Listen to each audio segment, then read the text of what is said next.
Anda telah mengunduh podcast yang dipaparkan oleh Pendeta Dr. Erastus Sabdono ini dari truth.id/voice. Selamat mendengarkan podcast ini.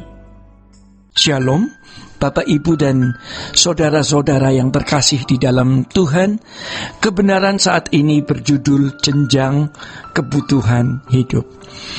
Bapak, Ibu, dan saudara-saudara yang terkasih di dalam Tuhan, dalam kehidupan ini kita mengenal 3 jenis kebutuhan, ya, dan itu sudah diterima oleh hampir semua orang. Sulit menyangkali adanya kebutuhan primer, sekunder, dan tersier. Itulah 3 jenis kebutuhan, ya. Kebutuhan primer, sekunder, dan tersier. Kebutuhan primer adalah kebutuhan utama atau kebutuhan prima manusia yang tidak dapat ditunda pemenuhannya. Agar kehidupan bisa berjalan dengan baik, kebutuhan ini harus dipenuhi karena berkaitan dengan kelangsungan hidup setiap hari.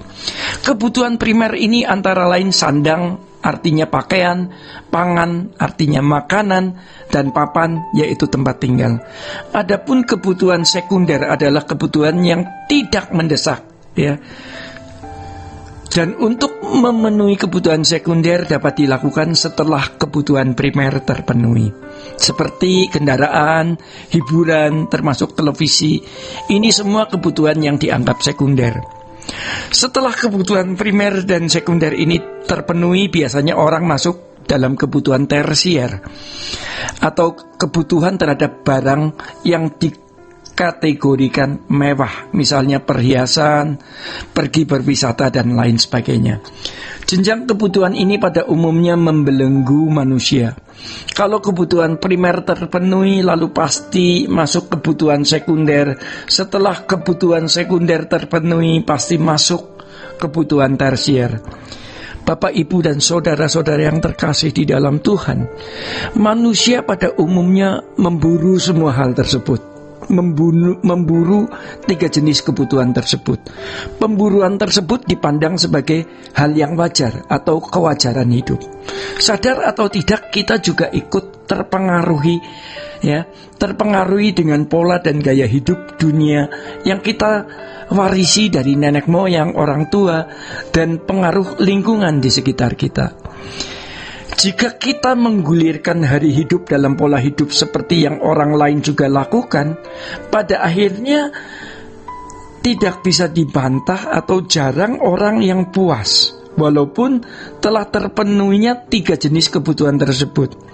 Mereka seperti orang yang selalu haus untuk meneguk lebih banyak yang dapat dimiliki dari dunia ini. Orang akan selalu haus untuk dapat meneguk semua kesenangan yang dunia sediakan. Dengan cara ini sebenarnya kuasa gelap membelenggu manusia dan menggiringnya ke dalam kegelapan abadi. Pola hidup seperti ini juga ada dalam kehidupan para rohaniawan. Jadi Bapak, Ibu, dan saudara-saudara, ketika masih menjadi pendeta yang jemaatnya kecil, kebutuhan primernya lah yang dikejar. Setelah jemaat lebih banyak, uang lebih banyak, kebutuhan sekundernya dipenuhi. Setelah kebutuhan sekunder dipenuhi, menjadi pendeta yang uangnya banyak karena jemaatnya banyak, atau undangan khotbah sana sini, masuk ke jenjang tersier. Sebab pada dasarnya filosofi hidup seperti yang dikenakan orang pada umumnya juga kita kenakan. Jadi kalau berbicara hal ini kepada orang yang memang tidak memiliki niat untuk berkenan di hadapan Tuhan, akan sulit.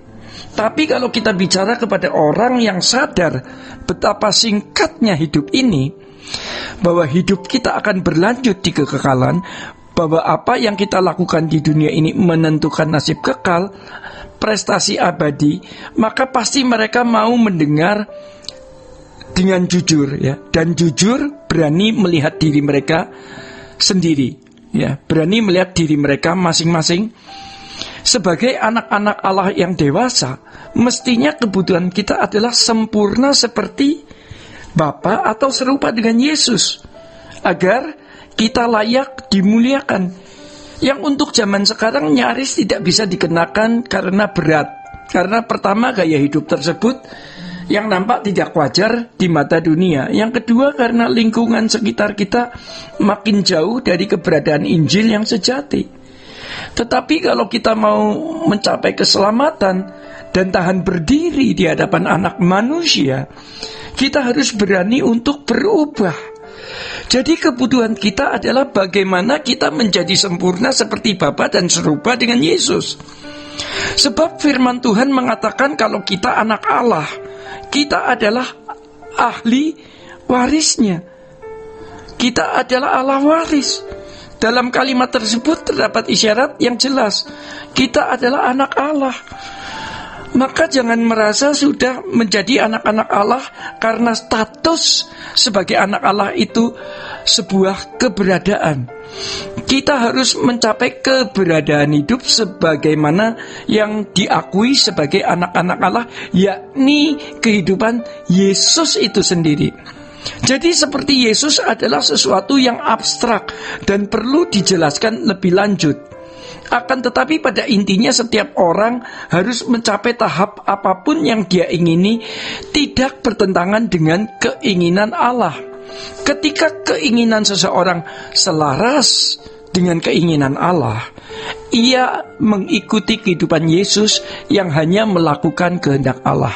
Oleh karenanya Bapak Ibu, jangan sampai pikiran dan perasaan kita dirusak oleh tontonan, oleh film, oleh pergaulan yang salah, oleh tontonan film yang tidak pantas kita tonton, sehingga lahir keinginan-keinginan atau kehendak-kehendak yang tidak sesuai, tidak sesuai dengan Allah. Ketika kita masuk ke jenjang hidup yang Allah ingini, kita akan melihat dimensi hidup yang tidak pernah kita lihat sebelumnya. Misalnya sebagai mahasiswa sekolah tinggi teologi atau pengajar juga pendeta, kita merasa cakrawala pandangan kita sudah luas, sudah punya dimensi pandangan teologi atau dimensi pandangan hal-hal rohani. Tetapi ternyata ketika kita belajar mengenakan kebenaran yang Tuhan Yesus ajarkan dan yang Tuhan Yesus kenakan, di situ kita melihat ternyata ada dimensi lain yang tidak bisa diutarakan dengan kata-kata. Tetapi hidup kita bisa terlihat nanti, bagaimana Tuhan mengangkat kita dari dimensi hidup kita yang picik, yang sempit, yang kita pikir sudah cukup itu, ke dimensi pandang yang lebih luas, yaitu ke dimensi pandang yang Tuhan Yesus miliki. Demikian kebenaran saat ini. Tuhan Yesus memberkati. Sola Gracia.